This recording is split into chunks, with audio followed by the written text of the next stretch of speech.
All right. Let's move into our final topic then, guys. One of the few bright spots on this season for the Bulls in the last month of the year, Coby White has been electric. Other Coby. He started off the year. The other one. Not wow, that's terrible. That's Sean moving right along. Coby White started off the year by knocking down threes at an incredible rate in one game, and I think 7 against the Knicks. Yeah, he 8. No, he had more than that. He had like a. It was 7. 7. It was 7 in the fourth. Yeah, he was straight fire. I got it. Okay. Host. Yeah, Coby White. He's dope. He's a great shooter. Maybe not the. It was 7, you motherfucker. The point guard that we had all hoped for him to be, because we kind of. Thankfully, if you listen to us during draft time last year, we did call him a combo guard. His facilitating was mostly Roy Williams' system, and him being surrounded by fantastic shooting. We thought that would work out for us this year. Did not. Nope. Because they were all hurt. But he also doesn't start. He doesn't start for some fucking reason. It might have something to do with our fact that... Not even listed as the second scorer in Jim Boylan's mind. Not even a top scorer. Fucking Yet Coby White has been averaging just sheer stupid numbers over the last couple games, like 7 games. He's been 33, 33, 35, 22, 19, 26, 26, and just electric as the game goes on. When he gets his touches, he makes the most out of them. The struggles we saw earlier in the year were the fact that, when he got the green light, he did not take the most efficient shots. He kind of turned a blind eye. He, just playing with the speed of the game, he was not there yet. As the year's gone on, he's gotten much better, and he's kind of earned more trust, as much as I hate to say it, from Jim Boylan.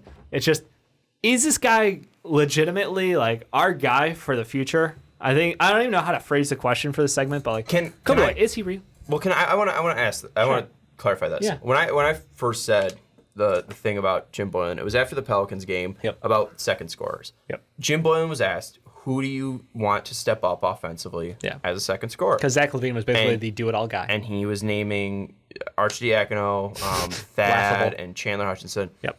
He never said anything about Coby White. Yep. I don't think that shows that Jim Boylan's stupid. I think it just showed where Coby White was at that point. Because he did come off a 14-point performance, but he also wasn't doing this consistently. It would be 14, 11, 7, 12, 8, 8, 11, 9, 11, 12, 14. It's not a secondary scorer. Yeah. That's not a guy that can compete with, Zach LaVine and, with where you typically expected Lauri Markkanen to be. That was around 18 points per game. So I think Coby White has just had a good response to someone needed to be a second scorer on this team, and Coby White has balled out. I think that shows a lot of maturity and growth from Coby White. I think that we shouldn't be bashing Boylan for that comment any longer, because it just showed that Coby White realized that there was an opportunity, and so far he's been able to take that opportunity and run with it. And also, since he's made those comments, he's also seen an increase in minutes. He's been basically playing 24 minutes plus in those games, and since he's gotten hot, Jim Boylan has been playing him 34 minutes in 30 minutes plus in every game outside of the Knicks game since the 11th. So and at least 17 shots. And that's the other thing. Is he's someone who seems to be a rhythm shooter.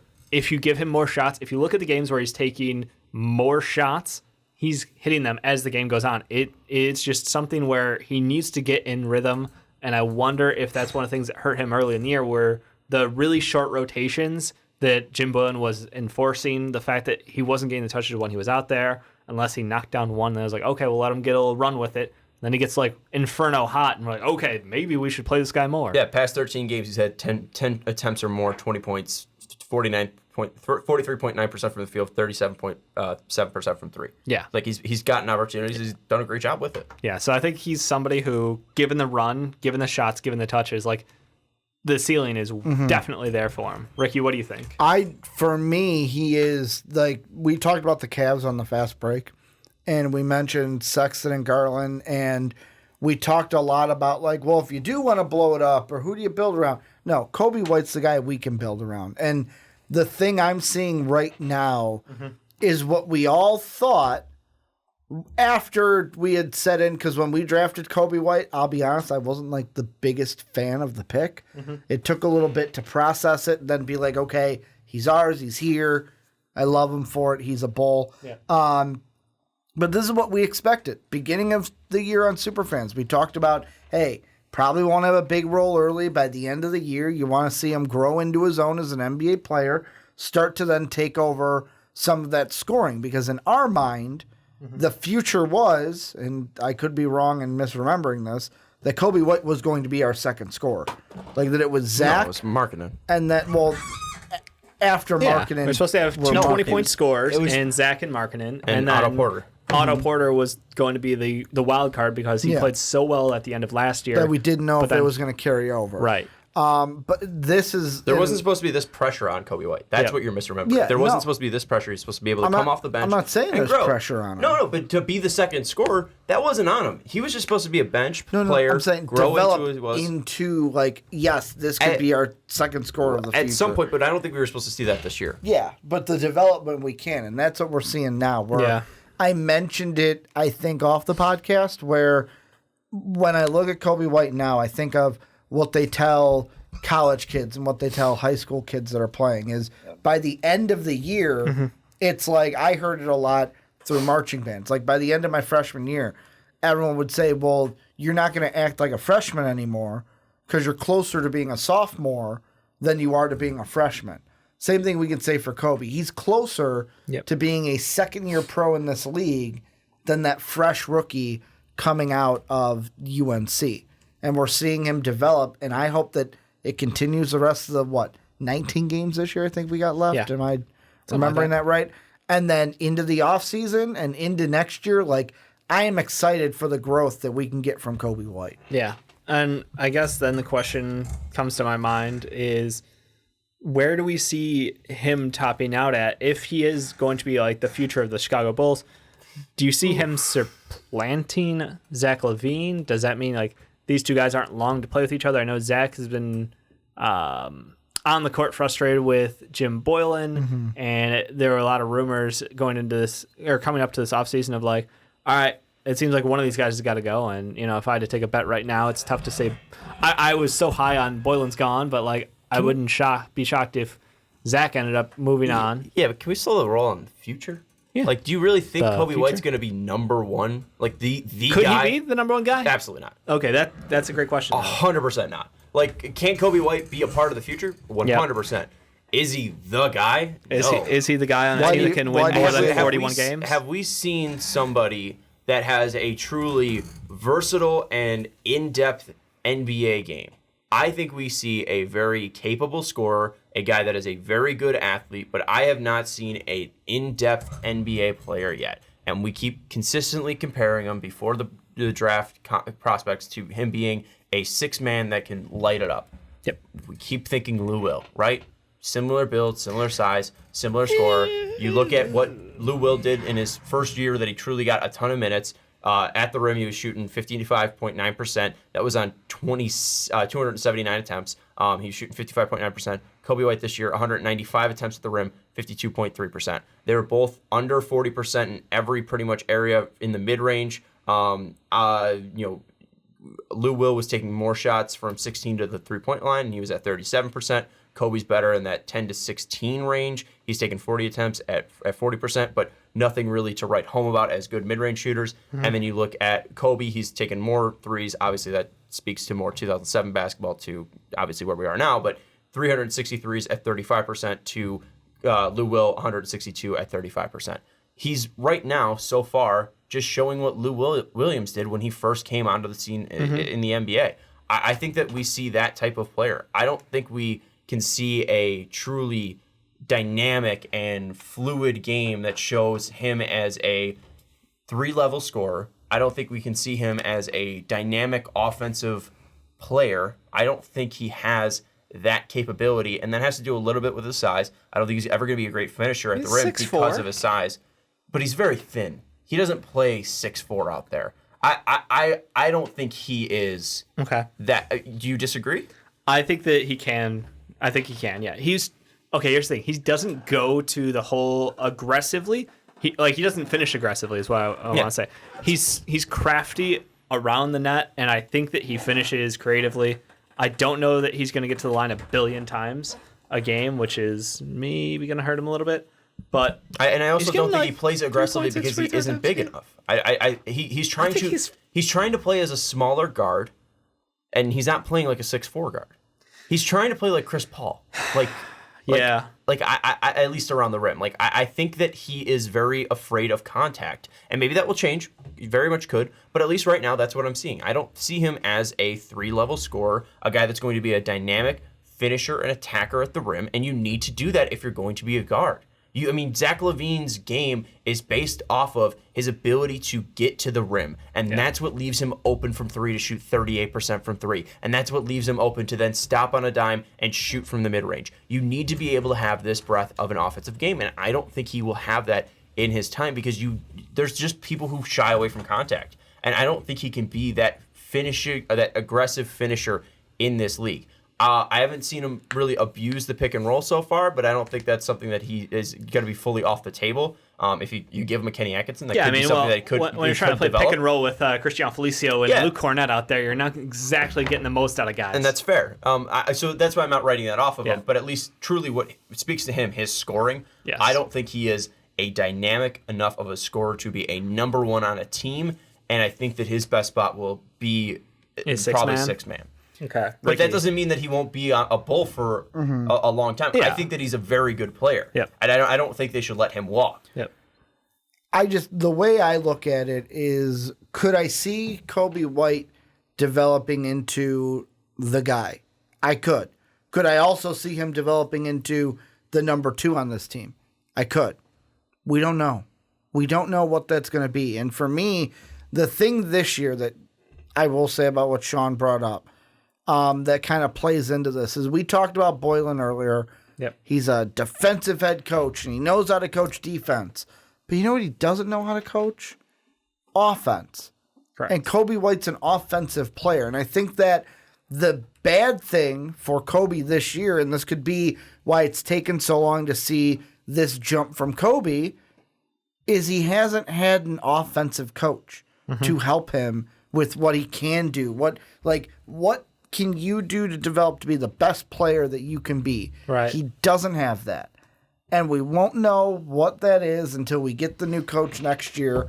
Hopefully, I'm going to knock on wood there that Jim Boylan gets fired. I don't think he's got that coach. I will say, at least then in North Carolina, he was a guy that either shot around the rim or from the outside. I was to say he shot 57% at the rim in college, which isn't great. It's pretty good for college.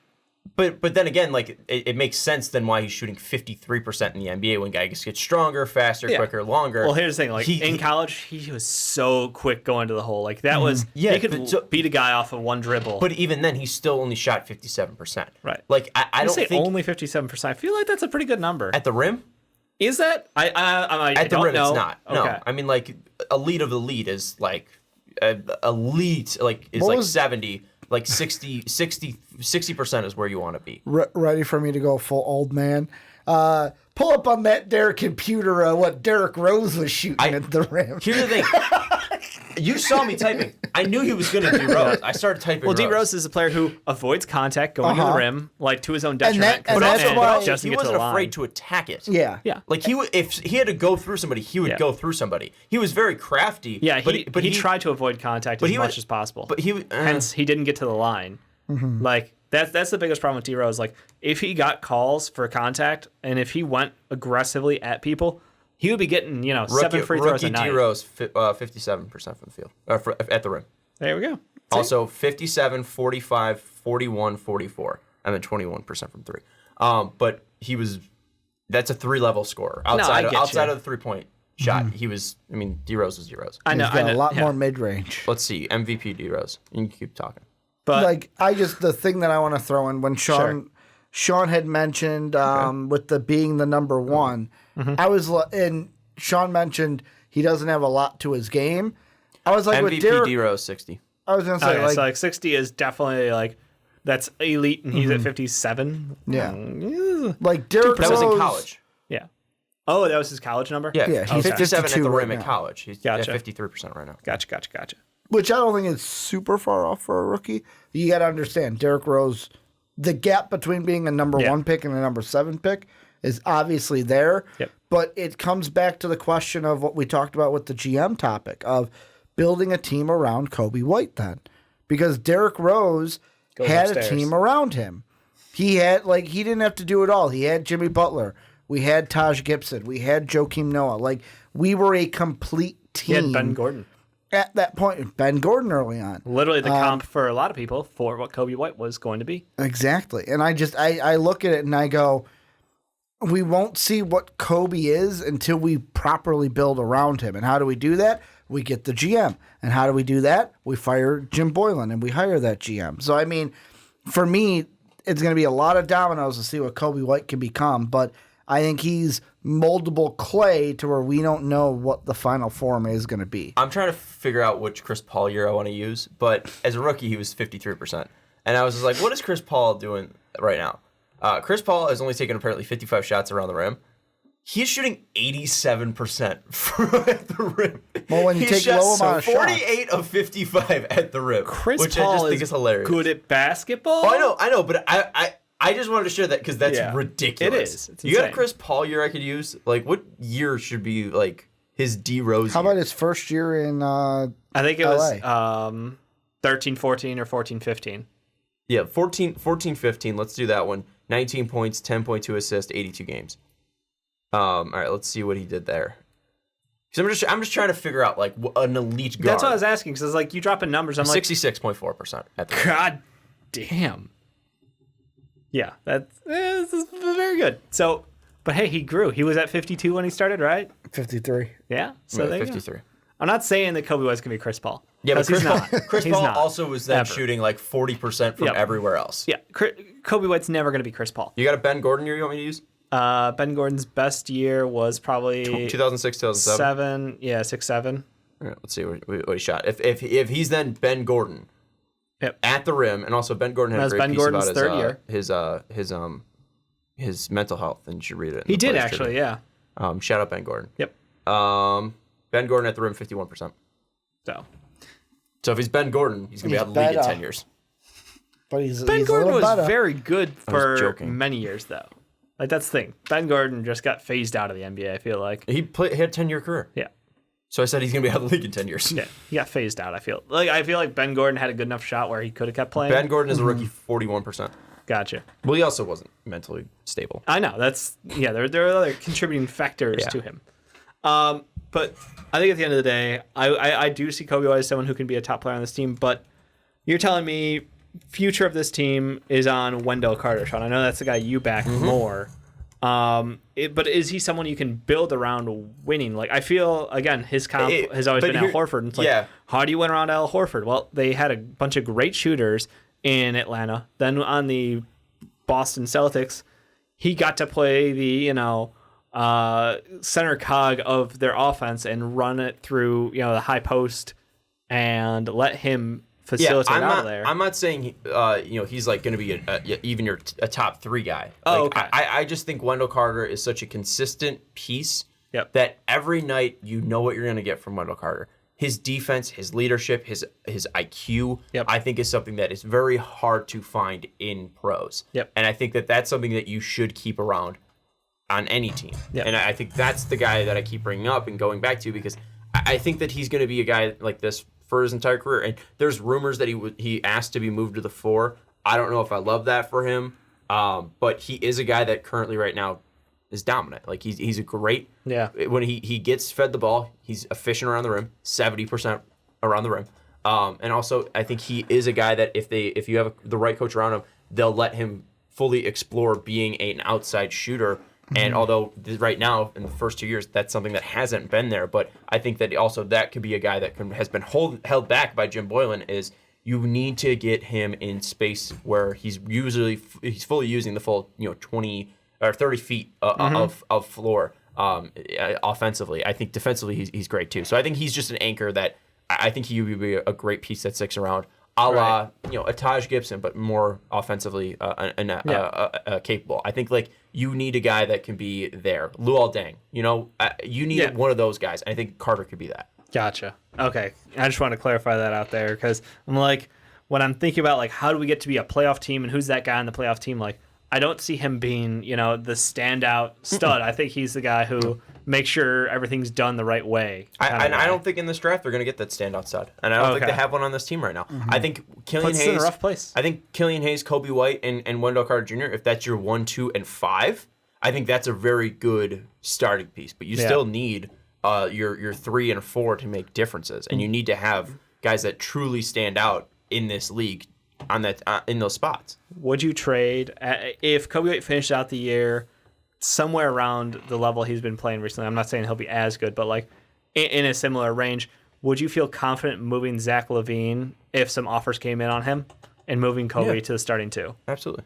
I think that's where he would end up being best. And with his age, is he even 19 yet? Like he seems so young out there that I think he deserves the time. Yeah, no, I was kidding. Okay. He's 20. Yeah, it's like there's February no 16th he turned 20. So he was 19 recently, but yeah, I think that he deserves a shot to fully find who he is as an NBA player. Yeah. And LaVine, I think that he just doesn't fit the timeline. And I think if Buddy Hield doesn't want to be a King, trade LaVine to the Kings. They wanted him in the first place. Mm-hmm. I think it's a marriage that makes sense. Buddy off the bench has been good for them. King's been on a heater last 11 games. They've been because Buddy's a good player. Yeah, but it wasn't working with him in the starting lineup. Him and De'Aaron, whatever reason, didn't work. It was working fine last year. Yeah, well, it didn't work this year with the worst head coach. I think it probably shows that Luke Walton sucks dick. Does. Also, Harry Giles is very good at basketball. Anyways, your man's has been great. Thank you. Shout out your man. You know what it kind of screams like, though, to me? And tell me if I'm crazy here, guys. You're crazy. I'm afraid of Coby White kind of getting shelved, similar to, like, Terry Rozier. Like, where you're just stuck on the bench. I know he's better than Terry was, his first couple of years in the league. But it's the guy who's on the bench who you're like, I think if you gave him, 30 minutes a night, he'd be a pretty fucking good player. Like, given the chance, he's the guy who's got to step up. But I'm afraid of him being stuck back there, from the get-go, instead of Terry, where it was just, 1 year, year and a half of Terry Rozier being pretty good. And you're like, that guy could probably start on some teams. You get any similar vibes or no? I'm just reaching on that. I think Kobe's a better player. I think than him right now, or than him not right last year. I take Rozier, but yeah, because the end of 17-18 for Rozier was when he, I'm saying when Rozier was being murmured, when Scary Terry fully showed himself. 17-18, yep. I think Coby White's a better player. Okay. Than that guy. No, that's fair. And also much younger, I believe. Yeah, Terry was 23 at the time. So I think that Coby, the biggest jump that Coby would need to take in my mind is be more aggressive and fill out. Because you're 6'4", yep. You should play like you're 6'4", and not 5'11". Yeah. All right, Ricky. Any final thoughts on Coby White, the future of the Bulls? Like what Sean was saying, I think that Coby and Wendell are the two that you build around. You would be cool moving on from everybody else. It pains me to say it, but I would not be upset if we traded Zach, depending on what we got for it. I feel like we need to. I love Zach, but bottom out. I don't know what we would. Yet again, if we get the 7th overall pick again, I swear to God, we're just jinxed. But the good thing about this year, is there's so many point guards. At least we'll get one of them. What if the Bulls don't draft a point guard? If we get Obi popping off, I'm happy. If it's Danny Avdija, it's fine. Yeah. Again, the places that I marked out were the 1, the 3, and the 4. Yep. Because I had Killian Hayes there, and then it left the 3 and the 4. But so if you're addressing one of those needs, then you're still fine. But if we take, I feel like a point guard's so critical to a team's. You look at what John Morant and Trae Young did for their teams, and you're like, even Luka Doncic, just primary ball handler. Yeah. Mm-hmm.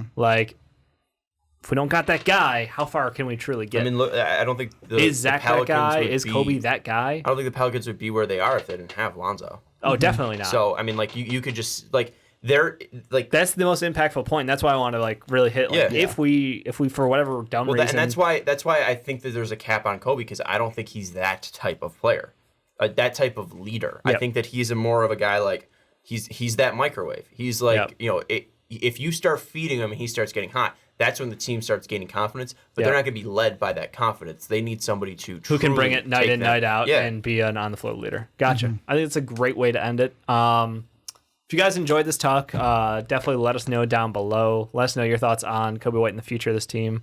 And then quick shout out to everybody in Twitch chat who's been hanging out with us for 4.5 hours now, live on Saturdays. We do the fast break into super fans. And again, shout out to our patrons. You guys are fucking awesome. You keep this shit rolling. Yeah. Been Dave Oster. That's Ricky Widmer. Sean Anderson. We'll catch you next time. Bye.